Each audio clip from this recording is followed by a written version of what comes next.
Isang mapagpalang araw po sa ating lahat. Ako po si Charles at welcome po sa aking day 32 ng Daily Devotion. Sa araw na ito, magkakaroon po tayo ng bagong series na ang title ay My Whole Family for Christ. Ating tatalakayin ang talatang Joshua chapter 24 verse 15. Sabi rito,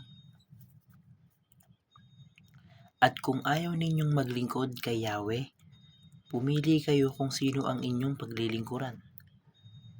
Ang mga Diyos na pinaglilingkuran ng inyong mga ninuno sa Mesopotamia o ang mga Diyos ng Amoreo na sinasamba dito sa lupang inyong tinitirhan. Ngunit para sa akin at sa aking sambahayan, kay Yahweh kami maglilingkod." So, dito sinabi dito ni Joshua sa mga kasama niya or sa mga kababayan niya, sa mga kalugar niya, na bahala kayo kung kanino niyo gustong sumamba, kung sa mga Diyos-Diyosan ba o kung kani-kanino ba.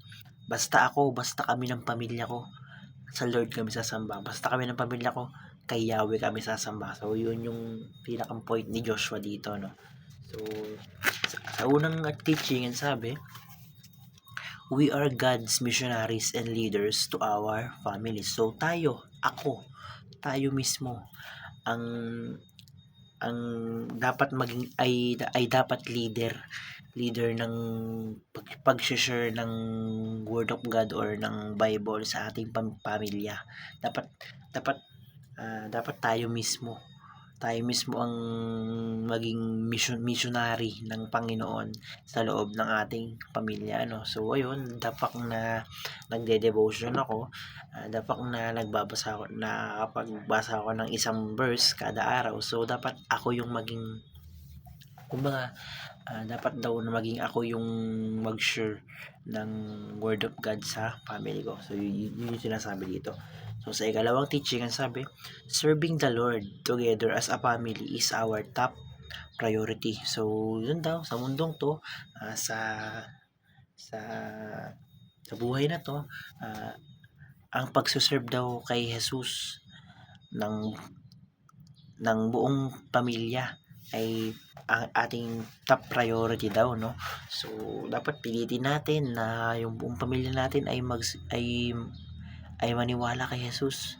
Dapat pilitin natin na yung mga kapatid mo, mga anak mo, mga nanay at tatay mo, dapat maging tagasamba ni Jesucristo. Dapat kayo bilang isang pamilya, maglingkod kayo sa Lord, maglingkod kayo kay Jesus, no? So sa ikatlong teaching, sabi, our spiritual legacy is our greatest joy and through eternity. So sinasabi dito na yung iiwan nating legacy sa mundong ito ay yung pag-share ng Word of God sa kapwa-tao or sa ating pamilya. So dapat doon daw tayo pinakamasaya sa tuwing na-share natin yung salita ng Diyos, sa tuwing nakakapag-share tayo ng Word of God, ay dapat daw yun yung pinakamasaya natin at saka yun yung daan natin para makamit yung buhay na walang hanggan. So ayun, dapat masaya tayo kapag nag-share ng Word of God. Dapat masaya tayo dahil nakakapag-share tayo ng salita ng Diyos. So punta tayo sa application. Sabi dito sa unang application, start praying for the salvation of each of the family members. So kung ikaw nagdadasal ka, dapat idamay mo yung pamilya mo. Sabi doon, isulat mo sa papel yung miyembro ng pamilya mo, tapos ipagdasal mo silang lahat. So kumbaga, gano'n, no, dapat daw ipagdasal mo yung kaligtasan nila, isuko mo sila sa Lord, ibigay mo sila sa Panginoon na, Lord, ikaw na ang bahala sa mga taong to, Lord, ikaw na ang bahala sa pamilya kong to. So ayun, dapat daw